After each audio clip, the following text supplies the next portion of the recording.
Alors commençons maintenant par recevoir notre premier intervenant. Il s'agit de Hassan Iqiyoussen, qui est historien et conférencier. Donc je l'invite à me rejoindre. On peut l'applaudir.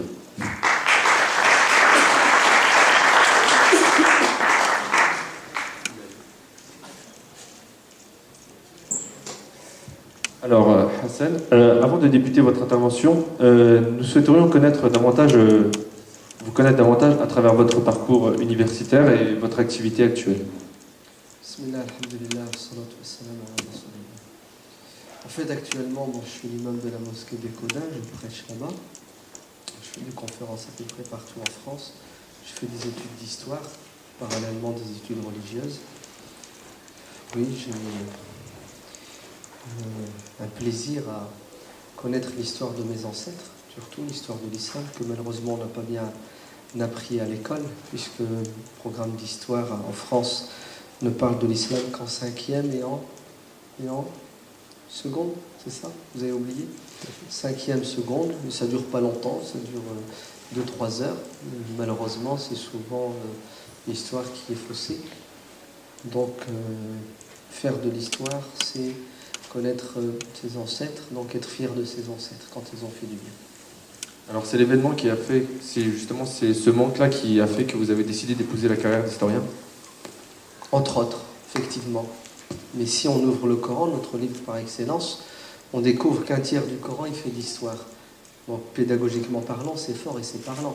Si un tiers du Coran, il fait d'histoire, ça doit inciter tous les musulmans à se pencher sur cette matière qui est fondamentale puisqu'elle pèse un tiers. Donc elle doit être au même niveau, du moins. On doit s'adonner à cette matière autant que l'on s'adonne aux pratiques religieuses ou aux croyances, aux sciences. Pourquoi? Parce que celui qui n'a pas de parents souffre, c'est un orphelin, n'est-ce pas? Celui qui sait d'où il vient, qui il est, il peut se projeter dans l'avenir de manière sûre et certaine. Très bien.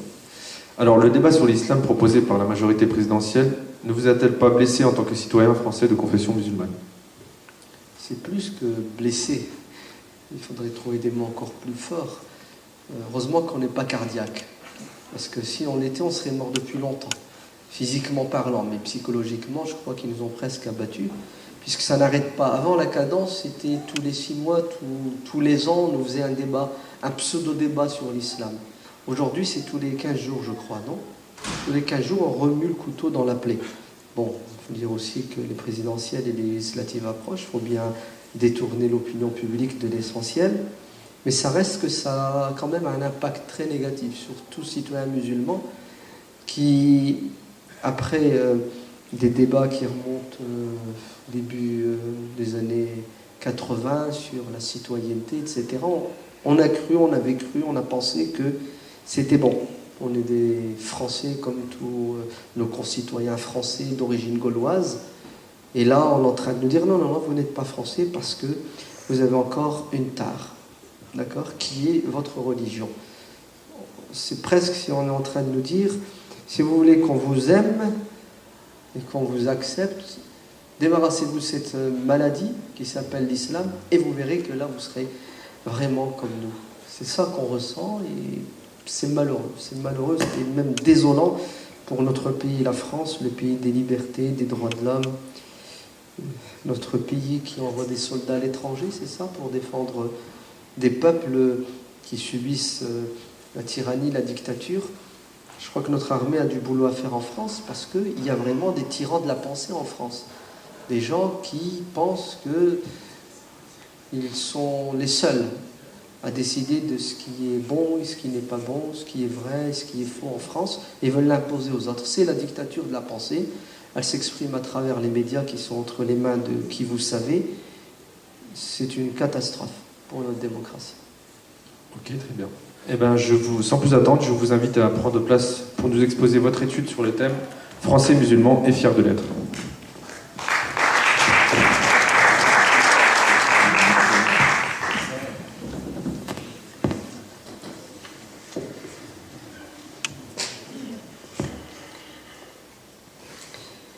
Un des objectifs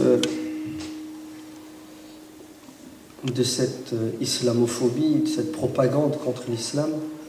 Vous avez bien vu, contre l'islam, pas contre les musulmans. Parce qu'en vérité, ces gens-là ont un problème avec l'islam lui-même, et non pas avec le musulman. Parce qu'on peut avoir des problèmes avec des musulmans qui ne respectent pas la loi. À ce moment-là, on a une justice. Hein. C'est lui qui déroge à la règle. La justice, elle est là pour le remettre dans le droit chemin. Non, on est passé à un stade pire. C'est qu'on s'attaque à une philosophie, à une idéologie, à une pensée, ce qu'on appelle, nous, une religion. Un des objectifs majeurs de cette propagande anti-islamique, c'est de pousser les musulmans à renier leur identité française. Vous entendez? Et j'ai envie de dire que ça marche. Pourquoi ça marche? Parce que je sonde. Quand je me déplace en France, je fais des conférences, le public est à 99% un public jeune, donc des Français, des citoyens français de confession musulmane pour la plupart. Et quand je les sonde, le résultat du sondage est le suivant. Ouvrez bien vos oreilles.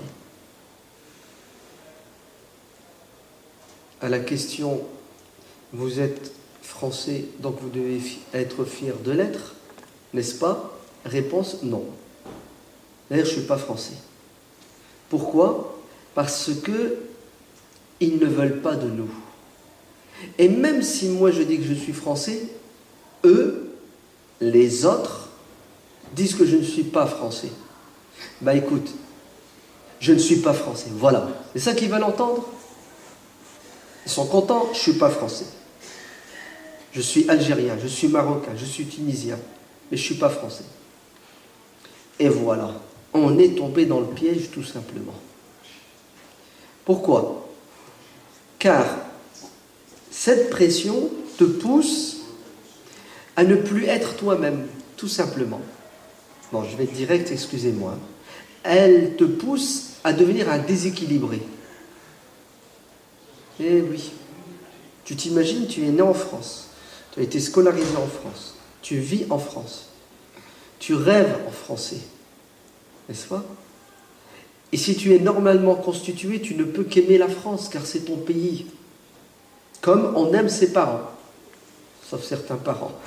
Mais ils sont minoritaires. Mais l'amour du pays, l'amour de l'endroit où on est né, où on a grandi, où nous avons nos attaches, est quelque chose de naturel, d'humain, de fondamental dans notre construction psychologique. Cette propagande te pousse à quoi? À te faire violence, à renier le fait que tu es français. Et finalement, tu deviens quoi? Tu deviens rien du tout, comme disaient les jeunes arabes. Ici, on nous traite d'étrangers, c'est ça, on n'est pas français, et quand on va en vacances dans le pays de nos parents au bled, on nous dit que nous sommes des immigrés, c'est ça? Tiens, ils arrivent les immigrés. Et on nous montre du doigt, et on nous pique, et on nous insulte, et on nous trouve mille et une tares. Et finalement, tu es assis sur... T'es assis, entre deux chaises. Tu n'es ni français comme il se doit, à part entière, et tu es ni comme tu le prétends, ou comme les autres le prétendent, un arabe, un algérien ou un marocain. Tu es rien du tout, tu es perdu. Et c'est un des objectifs majeurs de ces gens qui sont en train de développer l'islamophobie. Pourquoi? Pourquoi est-ce qu'ils font cela? Question intéressante. Il y a plusieurs raisons. Certains, c'est de la haine. Eh oui, la haine, elle existe chez certains êtres humains. Ils ont de la haine, ils ne supportent pas les différences, encore moins la divergence. Des despotes, des tyrans, il faut que tu sois comme moi pour être normal. Tu n'es pas comme moi, tu es dangereux. C'est pas que tu n'es pas normal, tu es dangereux. N'accepte pas. Et il y a aussi cet esprit colonial qui existe encore chez certaines personnes. Nous, la race blanche supérieure, Jules Ferry, ça vous dit quelque chose? On va vous enseigner l'alphabet, on va vous apprendre à à vous habiller, à boire et à manger, etc. Ça existe chez certaines personnes. Ça s'appelle de la haine, point final. Et avec ces gens-là, on n'a pas trop de solutions. Il faut que la loi les freine, les arrête. Le dialogue avec eux ne fonctionne pas parce qu'ils n'en veulent pas. Ils ne cherchent pas. Et heureusement qu'en France, il y a encore des limites. On ne sait pas combien de temps elles vont durer. Mais s'ils pouvaient passer aux actes, ben, ils feraient des ratonnades. D'ailleurs, on a déjà eu, je crois, il y a quelques années, elles peuvent revenir, ces fameuses ratonnades. Les massacres de population. Très bien. Deuxième objectif, c'est que certains sont jaloux, tout simplement. Oui, la jalousie, c'est humain, ça existe. D'accord ? Ils sont jaloux de quoi ? Ben, ils sont jaloux du fait que l'islam, malgré tout ce que l'on dit de l'islam, ce que l'on dit des musulmans, ben, cette religion, d'après eux-mêmes, elle fait de plus en plus d'adeptes. Il y a de plus en plus de gens qui se convertissent à l'islam, qui sympathisent avec l'islam et avec les musulmans. Et ça les dérange. Alors ces gens-là, certains sont des religieux. Il y a certains membres de l'Église qui disent « On n'est plus en France. La fille est née de l'Église. La France, c'est un pays catholique, chrétien. Nous sommes envahis par les musulmans. Il y a des mosquées qui poussent partout. Et c'est inacceptable dans le pays aux 1000 églises qu'il y ait 1000 minarets. C'est de l'intolérance. C'est contraire aux principes fondamentaux de notre démocratie. Les êtres humains sont libres d'avoir la religion qu'ils veulent et de la pratiquer. Mais ils sont là, on ne peut pas le nier. Ils ne supportent pas, ils n'acceptent pas, ils sont jaloux, ils ont peur, excusez-moi de parler comme ça, de perdre leur clientèle. Hein, les musulmans prennent certains clients, il y a des gens qui se convertissent à l'islam, mais si on ne les arrête pas, comme disent-ils, c'est ça, dans 30 ans, dans 50 ans, la France va devenir musulmane. Troisième raison, troisième explication, qu'est-ce qui les pousse à agir de cette manière ? C'est la situation de notre pays, que ce soit au niveau économique, au niveau social. On a des gros problèmes et nos hommes politiques, certains sont incompétents, d'autres n'ont pas de solution, d'autres ont des solutions mais ils ne veulent pas devenir impopulaires. Conclusion, on détourne les gens des vrais problèmes en leur faisant croire que la France est en danger. À cause de quoi ? À cause de l'islam. Ce n'est pas le chômage le problème de la France. Ce n'est pas les 2 millions de femmes battues, n'est-ce pas ? C'est les 2000 femmes voilées qui dérangent. Vous avez vu le... Ouais. 2 millions de femmes battues. Et qu'est-ce qui dérange ? C'est 2000 femmes voilées des pieds jusqu'à la tête. Notre jeunesse, ouais. La dérive, le spleen, le joint et tout ce que vous voulez. Il y a des problèmes qui sont terribles en France. Et malheureusement, nos responsables n'apportent pas de solution ou apportent des solutions qui sont fausses, qui sont erronées. Alors, pour se la couler douce, qu'est-ce qu'ils font ? Et ils disent aux gens, nous sommes en danger, il faut que nous restions soudés contre l'ennemi, les envahisseurs, les musulmans, les islamistes, les intégristes. La peur, ils sèment la terreur. Pourquoi ? Pour créer un front. Ouais. Contre qui ? Contre les armées nazies, c'est ça ? L'occupation. D'accord ? Les termes sont forts. Hein. Et d'autres raisons. Il peut y avoir autant de raisons que de partis politiques, que de leaders politiques. Très bien. Nous, maintenant, comment nous devons, en tant que citoyens musulmans, réagir, agir face à cette situation ? Primo, il ne faut pas être pessimiste et croire que c'est la fin du monde. Non, non, non, non. On a encore quelques milliers d'années devant nous avant que la Terre ne disparaisse. Bon, on a encore quelques décennies, d'accord ? Et on a de beaux jours devant nous. Pourquoi il ne faut pas être pessimiste ? Parce que le pessimiste s'handicape, il se renferme, il s'isole, il ne croit plus en rien. Donc il ne peut plus agir de manière positive. Il devient défaitiste. Il dépose les armes. Drapeau blanc, c'est fini, j'ai perdu. Et d'ailleurs, il y a certains jeunes musulmans qui tiennent ce discours défaitiste. Il ne fait plus beau vivre en France en tant que musulman, il faut faire ses valises et faire la hijra. Comme ça qu'il parle. C'est-à-dire s'en aller ailleurs. Et d'ailleurs, les événements dans certains pays musulmans les réconfortent en disant « Ouais, mais là-bas, ça va. Ouais, ça commence à changer. Il va faire mieux. Là-bas, tiens, moi je suis tunisien, je suis d'origine tunisienne, mes parents sont tunisiens, je vais rentrer en Tunisie. » N'est-ce pas? Et d'ailleurs, la Tunisie a besoin de nous. Hein, la fuite. Ok? Le mec, il a toujours été français, et là, à cause de cette pression et à cause de ce qui se passe là-bas, il a trouvé, c'est une fuite en avant. J'ai même envie de dire, c'est pas du tout gentil pour les 99% de la communauté musulmane qui, elle, est bien enracinée en France. Tu quittes le navire alors que ton travail, c'est ici. Tu dois l'accomplir. Donc, c'est pas ça la solution. Le défaitisme, le pessimisme, la fuite en avant. Il faut être optimiste et croire que nous sommes capables de changer les choses. Vous entendez? Et si on n'arrive pas à changer les choses à 100%, nous allons les changer à 20%, 30%. C'est déjà pas mal. On laissera un peu de boulot à nos enfants, à nos petits-enfants, nos arrière-petits-enfants. Et alors, on a toute une vie devant nous. L'histoire ne s'arrête pas à 20 ans, à 30 ans. Vous êtes qui? Vous êtes un point dans l'histoire. Il faut voir loin. Vous entendez?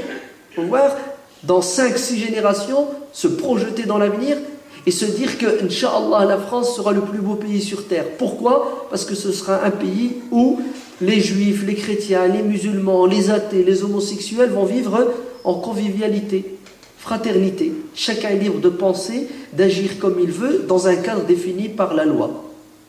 Et c'est ce qu'on veut. Et on rêve de tout cela, de l'égalité, de la tolérance, de la liberté. Mais ces beaux principes ne seront pas réalisés s'il n'y a pas des hommes et des femmes qui croient en ces principes et qui se battent matin, midi et soir. Et bien entendu, quand on se bat, il y a des blessures, c'est ça? Oui. Il y a même des morts. Il n'y a rien de gratuit. Si vous voulez rester assis et que les choses changent, vous vous plantez. D'ailleurs, c'est pas très musulman ça. Rester les bras croisés et attendre Zoro, le Mahdi, qui va descendre avec sa baguette magique et qui va régler les problèmes sur terre. C'est pas ce que le Coran dit. Le Coran dit Inna Allah la yughayyiru ma biqawmin hatta yughayyiru ma bi anfusihim. Dieu ne changera pas l'état de notre peuple, Dieu ne changera pas la France, Dieu ne fera rien pour nous donner un coup de main pour que la France soit meilleure demain. Vous comprenez? Si nous, citoyens français, quelles que soient nos convictions, on ne décide pas au fond de nous-mêmes de changer pour que les choses changent. Logique ou pas logique? Donc, pas de pessimisme, pas de défaitisme, pas un tableau noir. Il faut être juste. Il y a des choses qui ne vont pas du tout en France, il y a des choses qui vont en France. On reproche aux racistes le racisme. Ils mettent tout le monde dans le même sac. Il y a un arabe qui m'a volé mon iPhone, tous les arabes sont des voleurs de téléphone. C'est pas vrai. Vous êtes bien d'accord? Vous êtes contre cette analyse, cette approche. Très bien. Et pourquoi alors on tombe dans la même erreur? La France est islamophobe. Tous les hommes politiques sont islamophobes. Les Français non musulmans sont islamophobes. C'est pas vrai. Il y a des islamophobes et il y a des islamophiles. Il y a des gens qui aiment bien l'islam sans être musulmans. Il y a des gens qui n'aiment pas l'islam tout simplement parce qu'ils ne savent pas ce que c'est, mais ils sont fondamentalement des gens qui tolèrent les autres et qui acceptent la différence. Il faut être juste et faire la part des choses. Sinon, nous allons rejeter et nous allons détester des innocents et des gens aimables. C'est un des objectifs. Nous pousser à nous marginaliser, à nous renfermer sur nous-mêmes. Bref, à pleurer sur notre sort. Nous sommes des victimes, personne ne nous aime, personne ne veut de nous. Et celui qui est comme ça ne fait rien du tout. Non. Il y a malheureusement en France beaucoup de choses qui ne vont pas. Et c'est à nous de faire que ça aille mieux demain. Et pour que ça aille mieux, Ben, il faut faire la part des choses, il faut analyser de manière correcte et juste la situation. Ça va, ça va pas. Ça va et ça va pas. Et arrêtez toujours de parler de nos droits. Les droits. Et les devoirs, vous en faites quoi? Où sont nos devoirs? On fait comme les Français. On fait comme les Français, et les Français, à force de mal faire, il n'y a plus rien qui marche et qui fonctionne. Nos ancêtres se sont battus dans les années 30 pour que nous ayons tous ces avantages sociaux. Les années 40, les années 50. Aujourd'hui, regardez comment on est en train de nous les retirer les uns après les autres de manière chirurgicale. Ok? On crée un débat sur l'islamophobie et en même temps des remboursements de médicaments. La CAF, toutes les CAF disparaissent et on ne fait plus qu'une CAF régionale. Déjà maintenant, avec des CAF dans tous les coins, tu attends 2 mois pour que ton dossier soit régularisé. Dans quelques mois, il n'y aura plus qu'une CAF pour toute la région. Chez nous, le Nord-Pas-de-Calais. Ouais. Des millions de personnes. Tu vas attendre 6 mois. C'est une catastrophe. Nos droits sociaux qui sont en train de disparaître. On est en train de tout tirer vers le bas. Au lieu de dire aux autres pays européens, grandissez, devenez comme la France, le pays des droits, on est en train de tuer la France et de l'emmener vers le bas.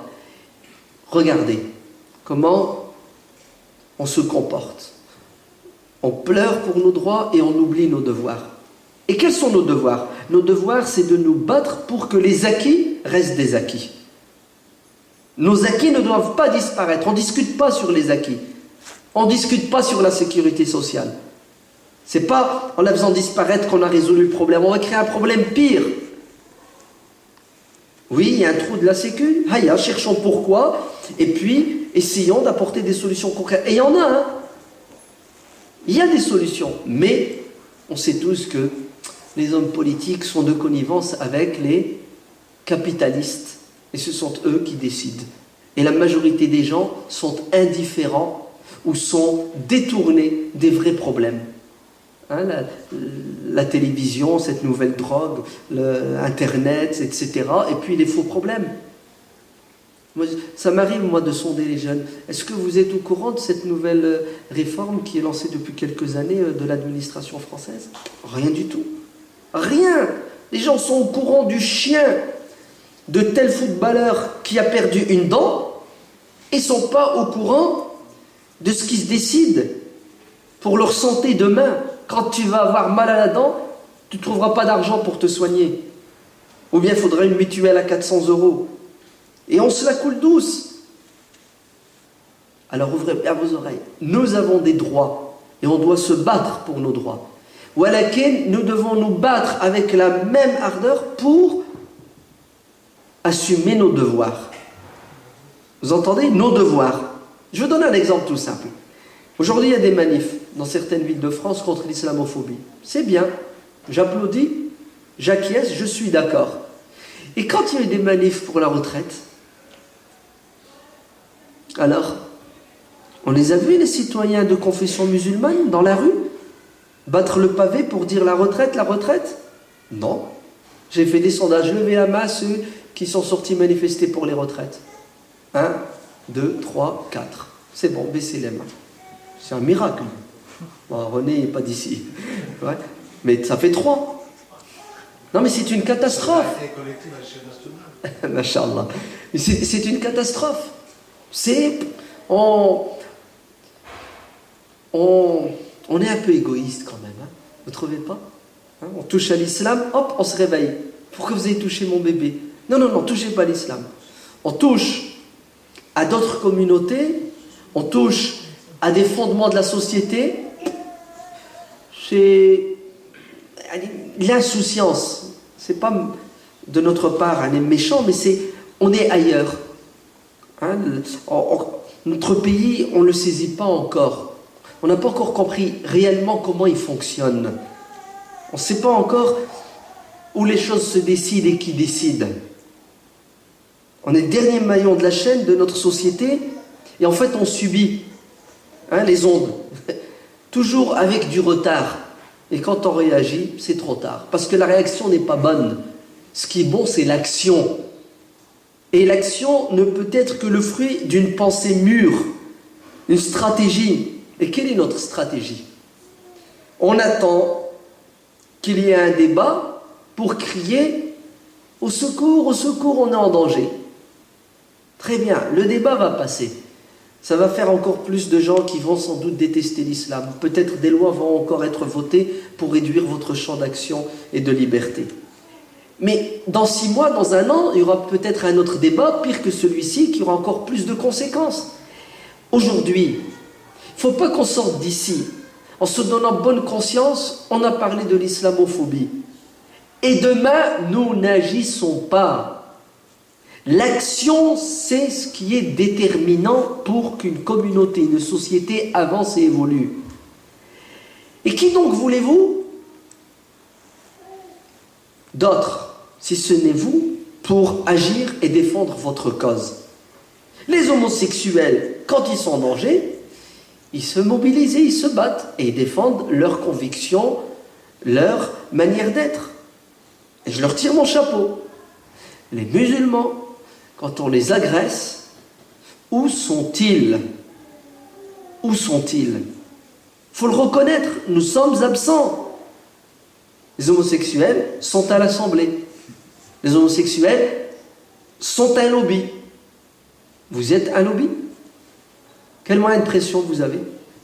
Regardez les élections cantonales, elles datent d'1 semaine, c'est ça? Maubeuge, sous le bois, un quartier de Maubeuge. 90% de la population du quartier sous le bois de Maubeuge est de nationalité française, bien entendu, de confession musulmane. Bon, je vais vous parler de manière claire. Il n'y a que des Arabes là-bas. Ça va? Vous avez compris. Taux d'abstention, 72%. Roubaix. Wama adraka ma Roubaix. Vous n'êtes jamais venu à Roubaix. Bouira. Très bien. Taux d'abstention, pire, soit 85%. C'est pas une catastrophe, ça? Et vous êtes bien d'accord? Qui a relancé ce débat? C'est la majorité présidentielle. Vous savez ce que c'est? C'est un parti, c'est l'UMP, c'est la droite. On est où? Quand il s'agit de se réveiller le dimanche et aller sanctionner les hommes politiques, c'est ce que ça veut dire les sanctionner, c'est-à-dire vous appuyez sur un bouton et vous les éjectez. Hop, dehors, rentre chez toi. Les 6 000 € qu'il touche par mois, il ne les touche plus. Oui ou non? Un député. C'est pourquoi ils se battent. Certains par conviction, d'autres par ambition, carrière politique. C'est louable. Chacun son métier, non? Tu t'imagines? 5 000, 6 000 € par mois. Et le mec, il se permet de t'insulter matin, midi et soir, et il dort la conscience tranquille, et en toute confiance, il sait qu'il va être réélu. Pourquoi? Parce qu'il sait que ceux qui l'insultent ne savent pas comment lui faire mal. Ou quand ils le savent, ils ne lui font pas mal. On s'est plaint en 94, c'est ça? La loi contre le foulard. Vous vous souvenez? C'est 94? Non, 2004. 2004, le 15 mars 2004. Ouais. Hein, on a manifesté. Ouais. C'est honteux. Les jeunes filles ne peuvent plus aller à l'école vêtues comme elles veulent. Depuis 2004, il n'y a pas eu des élections. Regardez ceux qui ont voté la loi, ils sont toujours là. Les députés. Vous êtes renseigné si votre député dans votre circonscription, il a voté oui ou non pour la loi? Vous êtes renseigné? Il a voté oui pour la loi. Il a voté contre? Non, il a voté oui. Il a voté pour la loi. Il a voté pour la loi. Non. Il a voté pour la loi, pour l'interdiction. Et il a voté pour l'interdiction du voile. On est bien d'accord? En 2004. Il a voté contre. C'est l'un des seuls députés qui ont voté contre par rapport à la question. On ne parle pas de la même circonscription peut-être. On ne parle pas de la même loi. On ne parle pas du même texte. Bref, on met la circonscription d'ici de côté. Parlons d'une autre circonscription où Monsieur X, le député, a voté pour l'interdiction du voile. Ce député, ouvrez bien vos oreilles, a été reconduit à son poste de député. Pourquoi? Parce que les musulmans qui soi-disant ont été touchés directement de plein fouet par cette loi n'ont pas compris que la meilleure façon de lui répondre, c'était t'appuies sur le bouton éjecter. Irhal, exactement. Barre-toi. Tu es indigne de t'asseoir sur les bancs sur lesquels se sont assis des gens qui sont morts pour la liberté, l'égalité, la fraternité. Parce que le mec, il est assis là-bas, pas par conviction, mais par argent. Faites mal là où ça fait mal, bon sang. Et nos jeunes, quand tu leur dis tu votes, ils disent non. Pourquoi? Ça sert à rien. Ça sert à rien. C'est pas une voix qui va changer. C'est une catastrophe. C'est pour ça que je vous dis, l'un des objectifs majeurs de cette propagande, vous savez, c'est quoi? C'est de nous pousser à nous retirer de la société. Tout en étant présents physiquement, nous sommes absents psychologiquement, politiquement, socialement, intellectuellement, médiatiquement. Tu es présent, tu bois, tu manges, c'est ça? Tu dors. Mais quand il s'agit de construire la France, tu es absent. Et la France, elle se construit dans tous ses domaines. Le politique, l'économique. Non, on est absent. Et c'est ça qui fait qu'on n'avance pas. Très bien. Vous allez me dire, mais comment veux-tu que je me sente bien dans mon pays alors que mon pays vomit sur moi matin, midi et soir? Mon pays, je l'aime. Même si parfois, il me fait mal. Comme mes parents, je les aime. Et c'est vrai que parfois, ils me font mal. Je ne peux pas renier mes parents. Alors ouvrez bien vos oreilles. Ce n'est pas parce qu'il y a des injustices en France qu'il faut détester la France.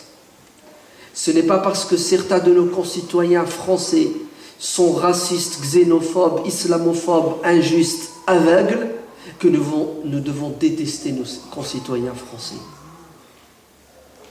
C'est cette posture que nous devons avoir, elle est fondamentale.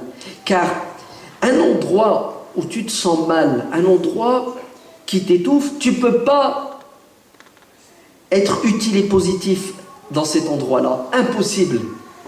Tu regardes la montre et tu cherches un endroit meilleur. Donc là où tu es, tu ne sers à rien. Le prophète Mohammed sallallahu alayhi wa sallam, il est né à la Mecque, il a grandi à la Mecque, il a vécu à la Mecque. Jusqu'à l'âge de 40 ans. À l'âge de 40 ans, il a été désigné prophète. Et il est resté 13 ans à la Mecque, à inviter son peuple à regagner la religion de leur ancêtre Abraham. La majorité a refusé. Et une minorité de cette majorité lui a déclaré la guerre.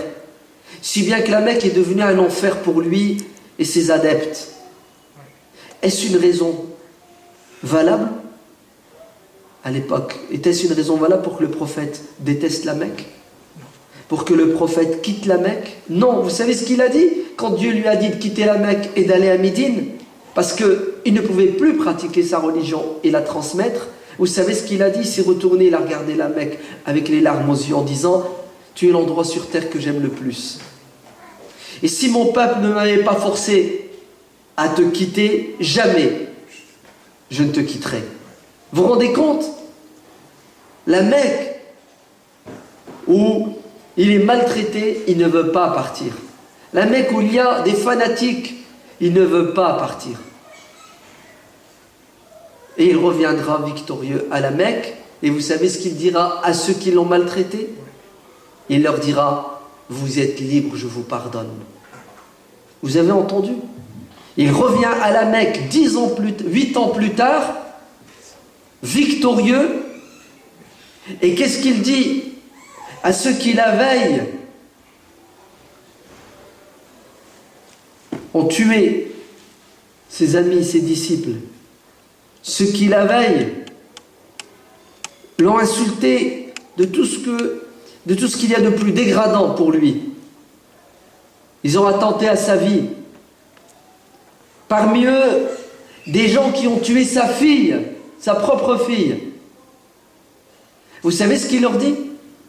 Idhabu fa antumut tulaqa. Vous êtes libres. On tourne la page. Et c'est comme ça que le prophète a réussi à gagner le cœur des gens. Ces islamophobes veulent nous pousser à fermer notre cœur pour que nous ayons de la haine. Comme ça, on ferme nos oreilles et on se tait. Comme ça, on ne dialogue pas, on ne discute pas, on n'échange pas avec les autres. On est dans la suspicion et le doute. Tu crois que tout le monde ne t'aime pas, tout le monde te déteste. Conclusion, tu n'es pas épanoui. Tu vis dans un contexte électrique et l'étincelle. Il y en a un qui va la créer un jour ou l'autre et ça va exploser. C'est ça qu'ils veulent. Lever les gens les uns contre les autres, comme ça, les nantis restent au pouvoir et profitent et pêchent dans les eaux sales. Il faut désamorcer la bombe. Vous entendez? La France n'est pas islamophobe, mais il y a des islamophobes. La France ne fait pas la guerre à l'islam, mais il y a des gens qui ont déclaré la guerre à l'islam. Qu'est-ce que nous devons faire, nous citoyens musulmans? Nous ne devons pas tomber dans le piège de la haine, du renfermement psychologique, du rejet de l'autre, de l'injustice. Nous devons nous battre avec nos concitoyens parce que tout le monde est en danger en France, surtout les petites gens. Vous entendez? Les petites classes et les classes moyennes, nous sommes tous en danger. Ensemble, nous devons trouver un terrain d'entente, des causes communes, faire du partenariat, nous unir main dans la main pour défendre nos causes communes, l'intérêt supranational, pas seulement l'intérêt intracommunautaire, et on va avancer. Et ça demande quoi? Ça demande du travail. Ça demande du boulot. Lequel de travail? La communication, elle est fondamentale. Si tu ne communiques pas avec l'autre, sache que d'autres ont communiqué avec lui. Vous savez qui? Journal de 20 heures. C'est ça? Puis maintenant, avec les... vous avez vu comment les gens correspondent? Les téléphones et Internet. Donc l'information circule très vite. Malheureusement, 90% de l'information qui circule sur l'islam, elle est mauvaise. Vous entendez? Vous faites quoi, vous, musulmans? Wallah, quand tu vois nos jeunes, 2 heures de portable, 2h30 par jour, d'après les statistiques. Vous faites quoi au téléphone pendant 2h30? Vous ne savez même pas utiliser cet outil extraordinaire. Pourquoi? Pour répandre des bonnes paroles. Vous l'utilisez pour médire.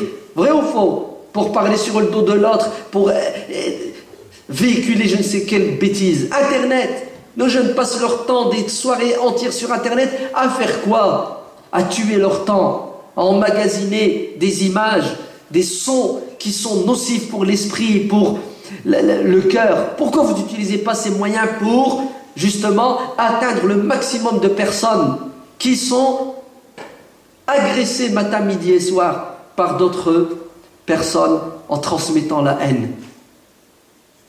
Tous vous êtes responsables. Chacun parmi nous doit se sentir investi d'une mission qui est de désamorcer la bombe. Déminer, il y a des mines. Et des innocents vont mourir. Et les coupables vont rire. Donc, on doit tous bouger. La communication est fondamentale. Alors, je vais être plus direct et plus concret avec vous. Vous êtes bien d'accord que quand il y a un projet de mosquée, les musulmans se mobilisent, n'est-ce pas? Vous n'avez pas vu comment on arrive à construire des mosquées à 1 million d'euros, 2, 4, sans aucune aide étrangère? Et s'il y avait une aide étrangère, elle est la bienvenue. Je ne vois pas pourquoi on ne pourrait pas se faire aider par des étrangers. On est d'accord? Très bien.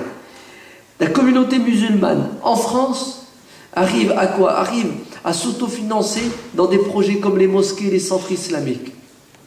C'est très bien, c'est magnifique, c'est super. Préparez-vous à un projet qui est fondamental, urgent, nécessaire, primordial. Je vais être un extrémiste. Il faudrait vendre la moitié des mosquées de France pour réaliser ce projet. Car ce projet est plus important que la moitié des mosquées de France. Vous savez lequel? faire une chaîne de télévision. Oui. Faire une Jazeera en français. Nous. Pourquoi? Parce que ce que je suis en train de vous dire maintenant là, je vous le dis à vous. Vous êtes combien? Vous êtes 100, 200, 300? C'est enregistré, ça va être mis sur YouTube. 1000, 2000 personnes. Mais si on avait une chaîne de télévision, on serait en direct. Et là, c'est 1 million, 2 millions, 10 millions de personnes qui regardent. Vous vous rendez compte la puissance?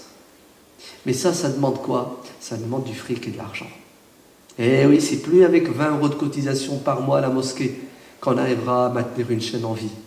Mais c'est avec 200 € par mois qu'on va y arriver. Et c'est possible de donner 200 € par mois. Vous savez ce qu'ils vont faire? Regardez, tout est lié. Ben, les jeunes, au lieu de perdre votre temps, au lieu de vous amuser comme les fourmis à chanter et à danser toute l'année, comme les cigales, devenez des fourmis.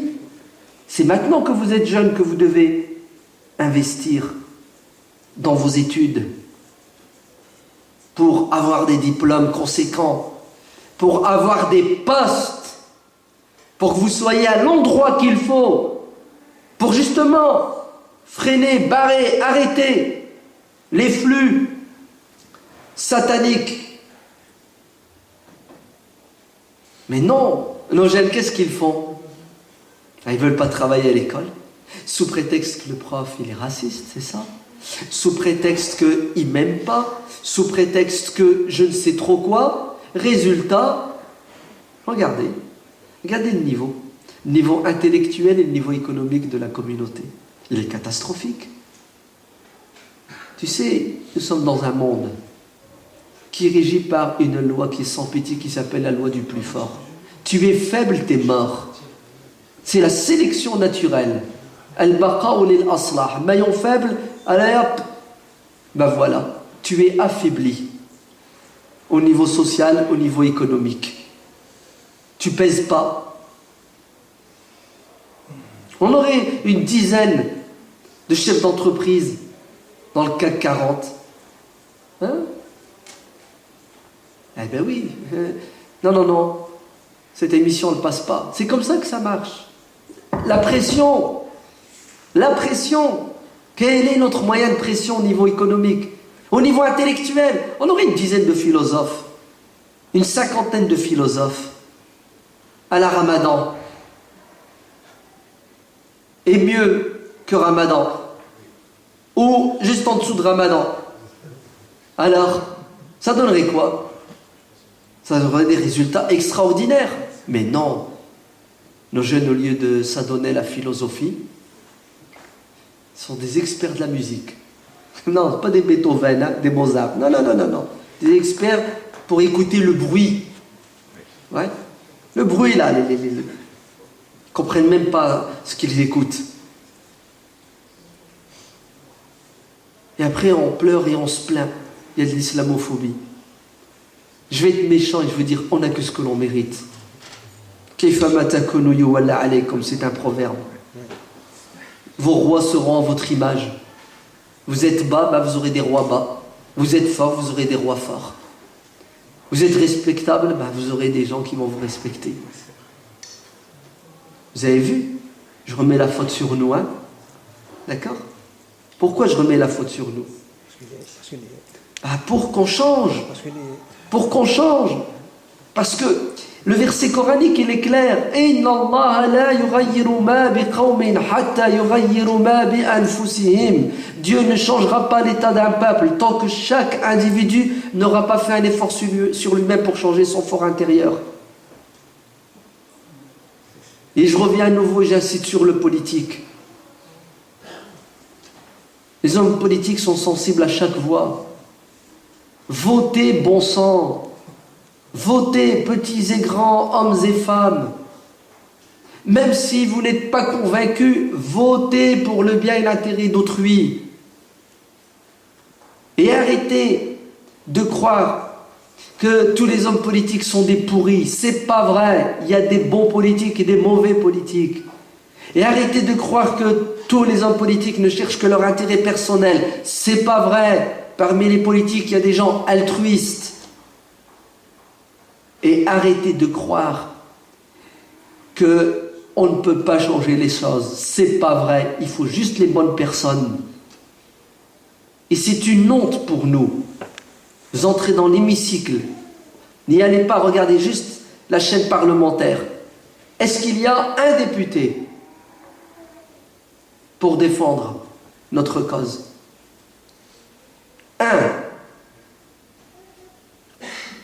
On est combien de citoyens français musulmans? Une dizaine de millions. Allez, je vais vous couper la poire en deux. On est 5 millions. Un député pour prendre le micro et dire « basta, ça suffit ». Il y en a un, il n'y en a aucun. Aucun, zéro. Ben, c'est tout à fait normal que ces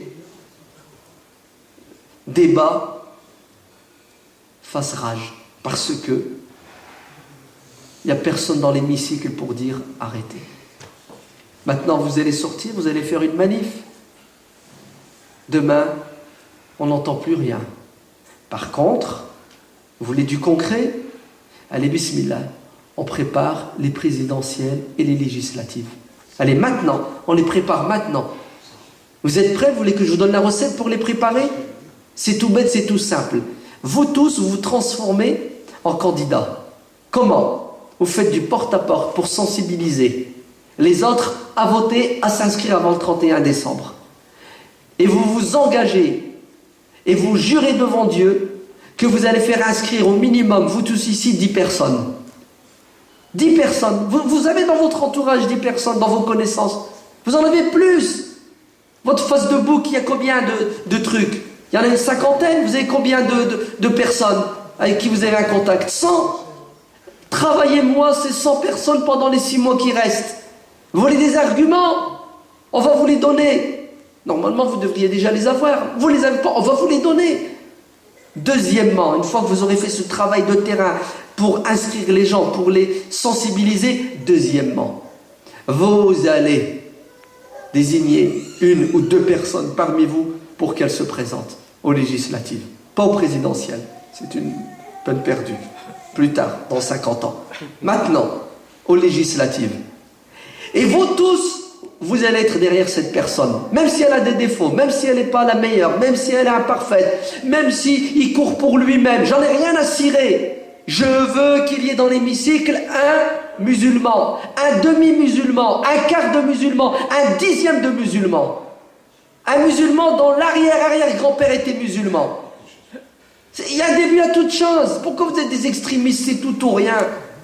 On commence tout doucement, on évolue. Non, je vais aller plus loin. Je m'en fiche qu'il soit, oui ou non, musulman. Un homme juste qui va se battre pour la justice et la vérité. Allez, gardez, considérez ça comme votre combat. Et arrêtons de vociférer, arrêtons de crier, de pleurer. C'est du concret dont on a besoin aujourd'hui. Sinon, dans 20 ans, il y en a qui vont passer au... Dans 20 ans, n'importe quoi. Demain, il y en a qui vont passer au concret. Demain, ils vont nous voter une loi, non? J'ai entendu parler d'une fille, ils lui ont fait des problèmes dans un lycée parce qu'elle avait une jupe trop longue. Oui? Ah, c'est plus 1, c'est 4. Oh, la France est en danger. Oh là là là là, elles sont 4. C'est un exemple parmi d'autres. C'est un exemple parmi beaucoup d'autres. On peut en sortir dans tous les domaines. Mais vous vous rendez compte la gravité? C'est plus le foulard sur la tête. Maintenant, c'est quoi? C'est « je veux voir tes cuisses ». Non, mais vous vous rendez compte jusqu'où on va? Ah, si seulement ils étaient justes dans l'injustice et j'interdis les longues jupes à tout le monde. Je veux bien, mais focaliser sur les jeunes filles. Non, mais ça fait mal hein, quand même. Ça déclenche la rage, oui ou non? Oui, plus. Alors il ne faut pas que cette rage nous aveugle. Vous entendez? Il faut qu'on reste clairvoyant. Comment rester clairvoyant? Beaucoup de patience, beaucoup de fair-play. Ne sortez pas casser, brûler des voitures. Vous ne changerez rien du tout. Par contre, sortez pour ouvrir les cœurs et les esprits des gens. Regardez, le mois de mai arrive là. Il y a une fête qui s'appelle la fête des voisins. Fêtez la fête des voisins. Invitez vos voisins chez vous. Venez boire un thé, manger une brochette, bouffer du matelot. Vous allez voir, c'est pire que de la magie.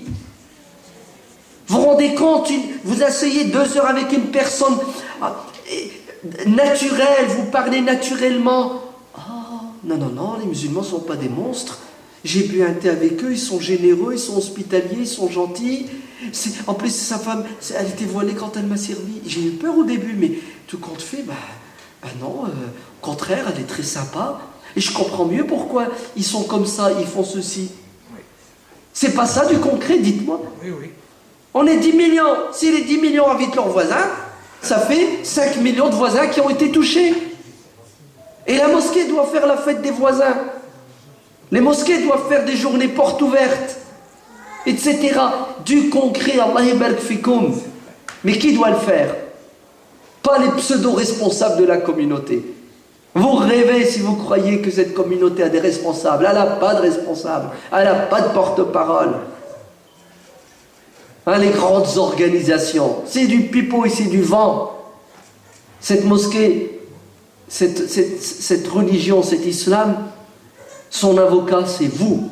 Chaque individu ici est un avocat de cette cause juste, la cause des musulmans de France qui sont considérés comme des citoyens de seconde zone. Alors j'en ai marre d'être considéré comme inférieur. Je vais être le meilleur. Et je suis le meilleur, je vous le dis. Vous savez pourquoi je suis le meilleur? Parce que j'ai pas de haine envers les autres. Si, excusez-moi, j'ai de la haine envers le diable, pas les êtres humains. 2, vous savez pourquoi je suis le meilleur? Parce que je crois fondamentalement que tous les êtres humains sont libres d'être ce qu'ils veulent, parce que c'est Dieu qui les a créés comme ça, libres de croire en ce qu'ils veulent, quand ils veulent, comme ils veulent, autant de fois qu'ils veulent. Je ne suis pas quelqu'un qui veut priver l'autre de la liberté. La liberté, c'est ce qu'il y a de plus cher chez un être humain. Et moi, j'y crois fondamentalement parce que c'est Dieu qui a créé la liberté et qui l'a placée dans le cœur de chacun. Et je ne peux pas retirer ce que Dieu a créé. Pourquoi aussi je suis le meilleur? Parce que je veux le bien de mon pays. Et c'est réel, c'est pas de la stratégie. C'est pas de la ruse, j'y crois sincèrement, comme le prophète aimait la Mecque alors qu'elle était son ennemie, parce que c'est son pays. Et mon pays, je vais tout faire pour qu'il soit meilleur demain. Et tout seul, j'y arriverai pas, mais on y arrivera main dans la main. Musulmans ou non musulmans, riches ou pauvres, ensemble, en front commun, pour que les choses aillent mieux. Je vais m'arrêter ici, que Dieu vous protège et vous garde.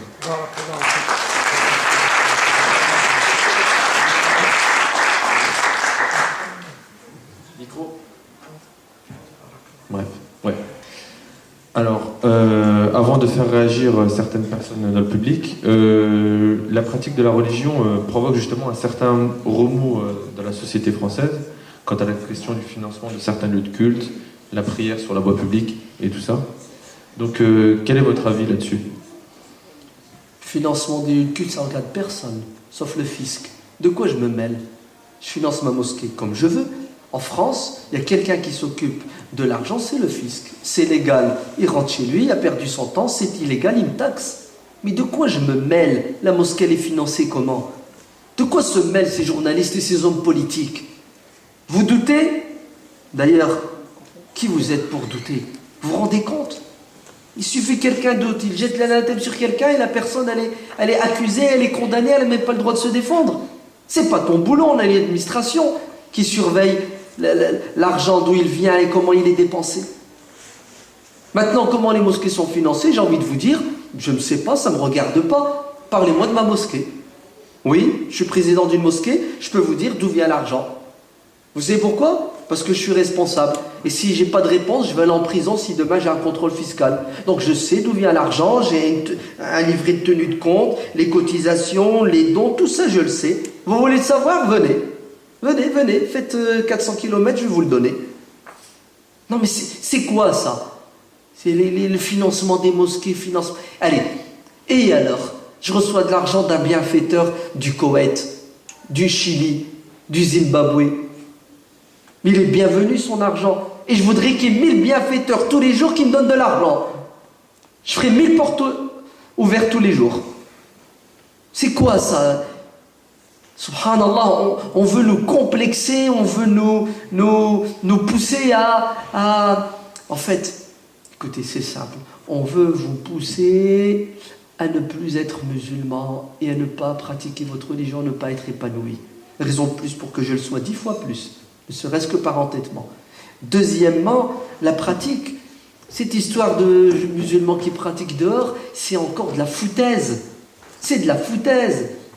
S'il y a 1000 mosquées en France, 995 mosquées, les gens prient à l'intérieur. Mais il faut être fou pour aller prier dans la rue. On n'a pas que ça à faire de prier dehors. Mais s'il y a un an qu'ils le font, c'est parce qu'ils n'ont pas le choix. Pourquoi est-ce qu'ils n'ont pas le choix? À mon avis, c'est parce qu'ils n'ont pas de place. Pourquoi est-ce qu'ils n'ont pas de place? C'est parce que la mosquée est trop petite. Pourquoi la mosquée est trop petite? C'est parce qu'elle n'est pas assez grande. C'est quoi la solution? Il faut qu'ils la ragrandissent. Comment on fait pour la ragrandir? On les laisse tranquilles, ils vont la ragrandir. Ils sont conscients eux-mêmes du problème. On dirait que les musulmans qui ont prié dehors dans tel patelin, ils l'ont fait exprès pour provoquer, pour chatouiller le diable. C'est quoi ça? Je ne sais pas comment les gens arrivent à penser du musulman qu'il est si bête et si stupide qu'ils nous le disent. Non. Je prie dans ma mosquée, et si je dois prier à l'extérieur, c'est parce que je n'ai pas le choix, mais je prie dehors. Et c'est quoi le problème si je prie dehors? Ça te dérange? Et pourquoi toi tu ne me déranges pas quand tu pries dehors? Tu vas me dire, moi j'ai jamais prié dehors. Très bien, alors quand tu es sur le trottoir, tu fumes ta cigarette, ça ne me dérange pas. Tu es libre de fumer ta cigarette, c'est ta prière ta cigarette, c'est ta drogue ta cigarette. Moi ma drogue c'est de mettre ma tête par terre pendant 2 minutes. Chacun fait ce qu'il veut, bon sang. J'arrive pas à comprendre cette intolérance. La personne elle est choquée parce qu'elle avait un musulman faire sa prière dehors. Et pourquoi moi musulman je ne suis pas choqué quand toi tu fais pas ta prière? Parce que je conçois que tu n'es pas musulman et que tu es libre de faire ce que tu veux. Et lorsqu'il y a des processions également. Et lorsqu'il y a des processions, mais c'est évident. Il y a des processions, il y a des défilés. C'est pas choquant. Et non, c'est pas choquant. Je vous l'ai dit, le problème c'est quoi? C'est au lieu de s'attaquer aux problèmes de la France, on détourne l'opinion publique avec des faux problèmes. Étudiez, bon sang, faites l'école de journalisme pour remplacer certains journalistes qui sont des traîtres à la nation, puisqu'ils sèment la haine dans la nation. Il faudrait les arrêter et les juger pour haute trahison, les déchoir de leur nationalité. Parce qu'ils sont en train de détruire la France en sémant la zizanie, la fitna, la haine dans le peuple français. Alors, on avait une intervention de M. René Nabat qui voulait poser une question. Bonjour. Je viens d'entendre un discours civique, tonique et responsable. Si on était dans un endroit laïque, je vous demanderais d'applaudir le premier imam rouge de la Oumma. Tellement il est motivé et galvanisé. Et je vais le prendre en considération ses propos. Il existe encore juste 1 an pour les campagnes présidentielles. Et dans la mesure où il a une vision très sereine, mais très globale, je souhaiterais qu'il se porte candidat à la présidence et moi je serai le premier à pouvoir soutenir cette campagne pour sensibiliser les gens. De la même manière qu'en Amérique, il y a eu un Afro-Américain à la tête de la première puissance planétaire de tous les temps, je souhaiterais, je ne sais pas si on va réussir l'essai, mais au moins qu'il y ait une autre sensibilité qui s'exprime et je me mettrai volontiers à sa disposition pour pouvoir porter haut les propos rationnels, responsables de concorde nationale que mon ami a tenus aujourd'hui. Et je vous demande d'applaudir très chaleureusement. Merci, M. Nabat. Il est candidat, mon candidat. Est-ce qu'il y avait d'autres réactions dans le public? Allah yahfadek, René. Je ne flatte pas les gens d'habitude. Je sais que c'est pas de la flatterie, je sais que tu le penses. Je sais aussi que tu es engagé pour la même cause. Je vais juste te décevoir en te disant que je ne me présenterai pas. Non pas parce que je ne veux pas, parce que normalement je devrais être le premier à me présenter puisque je dis aux gens de se présenter. Mais je vais t'annoncer quelque chose, c'est que je ne peux pas me présenter. Tout simplement. Parce que je suis né en France, j'ai été scolarisé en France, je rêve en français, je mange en français, même quand je dois insulter, j'insulte en français, ça m'arrive de temps en temps de dire un gros mot. Bah oui, je suis humain. Que Dieu me pardonne. Je ne suis pas de nationalité française. J'ai fait 4 fois. J'ai fait 4 fois la demande. 4 fois, elle m'a été refusée. La 4e fois, ils ont osé me dire pourquoi ils ne veulent pas me la donner. Et ils ont dit que j'étais un islamiste fondamentaliste qui a pour objectif d'infiltrer les structures de la nation française pour diriger le pays et imposer la charia. Vous entendez? J'ai le papier, je l'ai gardé. Ma mère a 73 ans, elle a fait sa demande de nationalité, elle l'a eu en 7 mois. Mes frères et sœurs sont tous français dans l'âme, dans le corps, dans le cœur. Je suis la brebis galeuse. Parce qu'il y a des gens qui bloquent le dossier. Donc, je vais refaire une demande, Inch'Allah, bientôt. J'espère que cette fois, ça va passer. Ça passe, tant mieux. Ça passe pas, je baisse pas les bras. Je recommencerai. Jusque 90 ans, si Dieu me laisse vivre. La 90e année, je ferai une demande. D'accord? Non pas parce que je veux uniquement être président, je voudrais bien l'être pour servir mon pays, mais parce que je trouve que c'est une incohérence, c'est stupide, ça n'a aucun sens. Ouais, que des gens débarquent la veille, ouais, ils ont la nationalité française le lendemain, je ne suis pas jaloux, hein, tant mieux pour eux, et la France est un pays d'accueil. Et que moi, qui ai 47 piges de présence en France et qui me tue matin, midi et soir, qui sillonne toute la France pour dire aux Français de confession musulmane, aimez votre pays, servez votre pays, respectez la loi, on me traite de quoi? D'islamiste, intégriste, fondamentaliste. Alors, je vous dis que je suis un musulman et fier de l'être, et je suis français et fier de l'être, même si je n'ai pas ma nationalité française. Parce que être français, c'est d'abord dans le cœur et dans la tête. Et ça, on ne pourra pas me le retirer.